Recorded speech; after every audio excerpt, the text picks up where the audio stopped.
നമസ്കാരം. 14 ആഗസ്റ്റ് 2025. അപ്പോൾ എല്ലാവർക്കും എൻ്റെ ഒരു സലാം. ബഹുമാനപ്പെട്ട BJP നേതാവ് പ്രധാനമന്ത്രി നരേന്ദ്രമോദിക്കും അതുപോലെ തന്നെ സുരേഷ് ഗോപി സാറിനും ഒരു സല്യൂട്ടിരിക്കട്ടെ. എല്ലാ നല്ലവരായ നാട്ടുകാർക്കും. അതുപോലെ തന്നെ ഞാൻ ഒരു ചെറിയ കാര്യം പറഞ്ഞതെന്ന് വെച്ചാൽ, നമ്മളെ കഴിഞ്ഞ ആഴ്ചയിൽ നമ്മുടെ പ്രതിപക്ഷ നേതാവ് ചെയ്തത് അദ്ദേഹത്തിനെ കൊണ്ട് നടത്താൻ കഴിയാത്ത ഒരു നിയമപരിജ്ഞാനമാണ്. കോൺഗ്രസ്, എൻ്റെ അറിവിൽ എനിക്ക് ഇന്ന് 67 വയസ്സുണ്ട്. ഈ 67 വയസ്സിൻ്റെ ഉള്ളിൽ ഞാൻ ജനിച്ച മുതൽ കാണുന്നതും കേൾക്കുന്നതുമാണ് ഈ കള്ള വോട്ട്. ഈ കള്ള വോട്ട് കുറച്ചൊന്നുമല്ല. അതിൽ ഇവർ തെരഞ്ഞെടുപ്പ് കമ്മീഷൻ തന്നെ നേരിട്ടൊരു ഇടപാട് ചെയ്യും. ID കാർഡ് ആവശ്യമില്ല, എന്തെങ്കിലും രേഖ മതി എന്ന് പറയും. ഈ എന്തെങ്കിലും രേഖ എന്ന് പറഞ്ഞത് ഫോട്ടോ പതിക്കാത്ത, ഇവരുടെ ഫോട്ടോ ഇല്ലാത്ത ഒരു സംവിധാനമാണ്. അപ്പോൾ ഇതുകൊണ്ട് തന്നെ അത് വളരെ വ്യക്തമായിട്ട് ഈ കാര്യങ്ങൾ മനസ്സിലാവും. എന്ന് വെച്ചാൽ, വളരെ ചുരുക്കി പറഞ്ഞാൽ, ആ വോട്ടർ ലിസ്റ്റിൽ പണിയെടുത്ത മുഴുവൻ ഉദ്യോഗസ്ഥന്മാരെയും നിയമപ്രകാരം അറസ്റ്റ് ചെയ്യണം. അവരെ ഈ അറസ്റ്റോട് കൂടിയിട്ട് ഇനി അവർ സർക്കാരിൻ്റെ ഒരു ഭാഗത്തും ഉണ്ടാവില്ല. അതുമാത്രമല്ല, അവർക്ക് ഒരു രൂപ ശമ്പളവും പെൻഷനും കിട്ടില്ല. അപ്പോൾ അവർ ഇപ്പം ചെയ്തത് ന്യായപ്രകാരം എന്താണെന്ന് വെച്ചാൽ, പൊതുജനങ്ങൾക്ക് എതിരായിട്ട് എല്ലാവരും കൂടി ഒരു പാനൽ ബോർഡ് കൊടുന്നു. അത് മുഴുവൻ കള്ളത്തരമാണ്. ഒത്തിരിയൊന്നുമല്ല, ഒരു തരത്തിലൊന്നുമല്ല. ഇപ്പോൾ കോൺഗ്രസിൻ്റെ വലിയ നേതാക്കന്മാരൊക്കെ പണ്ട് 4 ലക്ഷം 5 ലക്ഷം വോട്ടിനൊക്കെ ഭൂരിപക്ഷം ജയിച്ചിരുന്നത് അത് മുഴുവൻ കള്ളവോട്ടാണ്. ഇപ്പോൾ നമ്മുടെ മുഖ്യമന്ത്രി പിണറായി വിജയൻ ഇരിക്കുന്നത് ഫുള്ളായിട്ട് കള്ളവോട്ടില്ല. മനസ്സിലായില്ലേ? ഇതുപോലൊരു പരിശോധന ലോകത്തെ മെഡിക്കൽ സമ്പ്രദായത്തിൽ വന്നാൽ എന്തായിരിക്കും സ്ഥിതി എന്ന് നിങ്ങളൊന്ന് ആലോചിച്ചിട്ടുണ്ടോ? ഒരാളുടെ അടുത്തും മരുന്ന് കണ്ടുപിടിച്ച ഒരാളുമില്ല. ഇത് ഈ സൈഡിൽ എൻ്റെ ഈ പുറത്ത് നിന്നിട്ട് കൃത്യമായ കാര്യം പറയാൻ ഞാനുണ്ട്. എനിക്കത് പറയാനും സാധിക്കും. വെറുതെ പറയല്ല, അത് അക്കമിട്ട് നടത്തിയിട്ടേ സാധിക്കും. എന്താ കാരണം? പോക്കറ്റ് അടിക്കാരൻ്റെ ലക്ഷ്യമല്ല എൻ്റെ. ഞാൻ ഒരിക്കലും സമ്മതിക്കില്ല. ഇവർ കംപ്ലീറ്റ് ഒരു സൈഡിൽ നിന്ന് നുണ പറയാം. ന്യായപ്രകാരം ഇലക്ഷൻ കമ്മീഷൻ തുടർ നടപടിയിലേക്ക് പോകുമ്പോൾ ഇവിടുത്തെ മുഴുവൻ ഉദ്യോഗസ്ഥരെയും അറസ്റ്റ് ചെയ്യാൻ സാധിക്കും. അത് മാത്രമല്ല ഇന്ന് കാണുന്ന MP-മാരെയും MLA-മാരെയും മുഴുവൻ നടപടിക്രമത്തിലേക്ക് വരും. അത് മാത്രമല്ല, ഇവരെ ഈ സൂക്കടമൊക്കെ അതോടുകൂടെ തീരുകയും ചെയ്യും. പിന്നെ നാളെ വരുന്ന ഒരു സമൂഹം അവർക്കിത് പാഠമായിരിക്കും. ഒന്നാം പാഠം.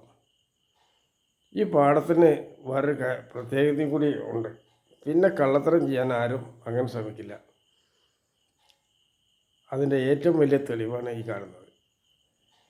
ഇപ്പം നമുക്ക് എന്ത് മനസ്സിലായി? നമ്മുടെ നാട്ടിൽ എത്ര തങ്ങന്മാരുണ്ട്, എത്ര മൗലവിമാരുണ്ട്, ഇവർ ചെയ്യുന്നത് എന്തായിരുന്നു എന്നൊക്കെ മനസ്സിലായി. ആരാണ് വിദ്യാഭ്യാസമുള്ളോ, എന്തിനാണ് വിദ്യാഭ്യാസം എന്നൊക്കെ ഈ ഒരൊറ്റ കാര്യത്തിൽ. അത് തുടക്കം മുതൽ ഞാനൊരു കാര്യം അന്ന് തന്നെ പറഞ്ഞു. അതിൻ്റെ പിറ്റേ ദിവസം എന്നല്ല, അന്ന് തന്നെ പറഞ്ഞു. ഇതിന് നേരെ ചുരുളഴിച്ചാൽ നിങ്ങളത് പിൻവലിച്ച് തെറ്റ് പറയുന്നതാണ് നല്ലത്.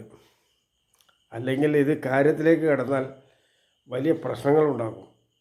ചെറിയ പ്രശ്നമൊന്നുമല്ല. കാരണം മുഴുവൻ ഉദ്യോഗസ്ഥന്മാർ കുറ്റക്കാരാ. എന്തേ മനസ്സിലായി? ഇലക്ഷൻ ഡ്യൂട്ടിക്ക് നിയോഗിക്കപ്പെട്ട മുഴുവൻ ഉദ്യോഗസ്ഥന്മാർ എല്ലാവരും ഒരുപോലെ കുറ്റക്കാരാണ്. കാരണം ഒരാൾക്ക് തെറ്റ് ചെയ്യുന്നതിന് വേറൊരുത്തന് കൂട്ടു നിൽക്കുന്നു.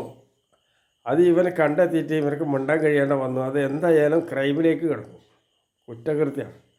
അത് സാധാരണ കുറ്റകൃത്യമല്ല. ഇത് രാജ്യദ്രോഹത്തിലൊന്നും കുറ്റം പറ്റില്ല. ഈ സാധനം രാജ്യം മൊത്തം നശിപ്പിച്ച കുറ്റം ഇവർക്ക് നേരെ എങ്ങനെ ചുമത്തും? അല്ല, ഏത് കോടതി വിചാരണ ചെയ്യും?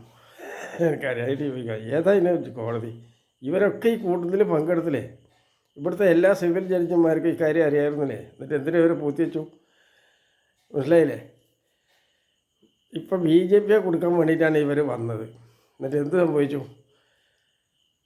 പ്രധാനമന്ത്രിയുടെ കസാലക്കോ പ്രധാനമന്ത്രിക്കോ ഒന്നും സംഭവിക്കില്ല. പിന്നെ ആർക്കാ സംഭവിച്ച്? എടാ, നിങ്ങൾ വാളെടുത്തു, നിങ്ങൾ വാളാലെ നശിച്ചു, അത്രയേ ഉള്ളൂ. ഇപ്പം നിങ്ങൾ രാഹുൽ ഗാന്ധിനെ ഇലക്ഷൻ കമ്മീഷനെ അറസ്റ്റ് ചെയ്യാതിരിക്കാൻ പറ്റില്ല. VD സതീശനെ അറസ്റ്റ് ചെയ്യാതിരിക്കാൻ പറ്റില്ല. പിണറായി വിജയനെ അറസ്റ്റ് ചെയ്യാതിരിക്കാൻ പറ്റില്ല. ഇലക്ഷൻ കമ്മീഷൻ്റെ റൂൾ അങ്ങനെയാണ്. അത് അതിലേക്ക് കിടന്ന ആ അതിൻ്റെ മുന്നിൽ വന്നവർക്ക് കംപ്ലീറ്റ് അന്നത്തെ ഇലക്ഷൻ ഡ്യൂട്ടിക്ക് നിയോഗിക്കപ്പെട്ടവരെ എല്ലാവരും കുറ്റക്കാരാണ്. അങ്ങോട്ട് പോകുന്നത് അയാൾക്കത് ചെയ്തേ പറ്റൂ. കാരണം അയാളെ സംബന്ധിച്ചിടത്തോളം ഇലക്ഷൻ കമ്മീഷൻ്റെ റൂള് ഭയങ്കരമാണ്. അതിൻ്റെ മുകളിൽ തുടരുത്. മനസ്സിലായില്ലേ? അപ്പോൾ അതിൻ്റെ ഇടയ്ക്ക് നമ്മുടെ മുഖ്യമന്ത്രി ലാവ്ലിൻ കേസ് ഉൾപ്പെടെ നിരവധി കേസുകൾ ചെയ്തു. ഇത് എവിടെ കൊണ്ടുപോയി വെക്കും? ഇതിൻ്റെ കോടതി ഇനി ഏതാണെന്ന് നിങ്ങളൊന്ന് പറയണം. അതായത് ഈ നാട്ടിലെ മൊത്തം ജനങ്ങൾക്ക് തൊഴിൽ കൊടുക്കാണ്ട സമരം ചെയ്തിട്ടും ഹർത്താൽ ചെയ്തിട്ടും ഇവരെ ആട്ടി ഓടിച്ചിട്ട് സർക്കാർ ഓഫീസിലേക്ക് വരുന്നവനെ CPM ആട്ടി ഓടിക്കുക, ഇവിടുത്തെ കോൺഗ്രസ്സുകാർ ആട്ടി ഓടിക്കുകയാണ്. അവർക്ക് നിങ്ങളായിട്ടുണ്ടാക്കിയൊരു പണി ഇപ്പം നന്നായിട്ടുണ്ട്. ഇലക്ഷൻ കമ്മീഷൻ ശരിക്കുള്ള റോഡിലേക്ക് പോകണം എന്നാണ് എൻ്റെ അഭിപ്രായം. വേറൊരു അഭിപ്രായം പറഞ്ഞല്ലേ ഞാൻ. അതിന് എന്ത് വില കൊടുത്താലും സാരില്ല. നിങ്ങൾ നിങ്ങളുടെ ഔദ്യോഗിക കസാല ഭംഗിയായിട്ട് നടത്തണം. അതാണ് എനിക്ക് പറയാനുള്ളത്. അതുപോലെ 2003 ആധാർ കാർഡ് കൊടുക്കാനുള്ള എൻ്റെ തീരുമാനമായിരുന്നു. ആധാർ കാർഡല്ല, ഞാൻ മഹല്ല് ബത്താക്ക എന്നായിരുന്നു അതിൻ്റെ പേര്. അതായത് ഒരു വീട്ടിന് ഒരു കാർഡ്. അത് ആളാവട്ടെ എല്ലാവർക്കും കൊടുത്തു. അത് കേന്ദ്ര ഗവൺമെൻറ്റിൻ്റെ തീരുമാനം. അത് എന്തായാലും ഞാൻ എതിർക്കുന്നില്ല. ഞാനതിനും വിവരമില്ലാന്നൊന്നും ഞാൻ പറയുന്നില്ല. അത് നന്നായി. പക്ഷേ ആ തീരുമാനത്തിൽ ആരെങ്കിലും വെള്ളം ചേർത്തിട്ടുണ്ടെങ്കിൽ അത് നിങ്ങൾക്ക് കേന്ദ്ര സർക്കാരിന് കണ്ടെത്താൻ പറ്റി. ഈ വെള്ളം ചേർക്കുക എന്ന് പറഞ്ഞത് നിങ്ങൾക്ക് മനസ്സിലായില്ല. ഈ വിരലടയാളം വെച്ചിട്ടായിരിക്കണം എല്ലാ പടി. അപ്പോൾ Gmail ID-യിലും ഇമെയിൽ ID-യിലും അതുപോലെ എല്ലാ സാധനത്തിലും അവൻ്റെ വിരലടയാളം വന്നിട്ടില്ലെങ്കിൽ അത് ചെയ്യാതിരിക്കാൻ ഉണ്ടായ കാരണം എവിടെ നിന്നാണെങ്കിലും അതൊക്കെ നടപടിയിലേക്ക് പോകണം. അപ്പോഴേ അത് ശരിയാവുള്ളൂ. കാരണം കള്ളത്തരം ചെയ്യാത്തവർ മതി ഇവിടെ. കള്ളത്തരം ചെയ്ത ഒരെണ്ണം വേണ്ട. അത് ഏതറ്റം വരെ നിങ്ങൾക്ക് പോയി ഏത് ശക്തമായ തീരുമാനം എടുക്കാം, ഒരു കുഴപ്പമില്ല. കുറ്റം ചെയ്യാത്തവർ മതി. മറ്റുള്ളവർക്കത് പാടാവട്ടെ. അതുപോലെ മാതൃഭൂമി പത്രം, മനോരമ പത്രം, ചന്ദ്രിക പത്രം ഇവരൊന്നും ജനങ്ങളുടെ ഒരു കാര്യം എഴുതിയില്ല. അതുപോലത്തെ ഇവിടെ TV-ക്കാരും. അതുകൊണ്ട് ഇവരൊന്നും വെച്ച് പൊറപ്പിക്കേണ്ട കാര്യമില്ല. മനസ്സിലായില്ലേ? വെച്ച് പൊറപ്പിക്കേണ്ട കാര്യമില്ല. ഒക്കെ പൂട്ടി കെട്ടിയിട്ട് ശീലം വെക്കണം. അസ്സലാമു അലൈക്കും.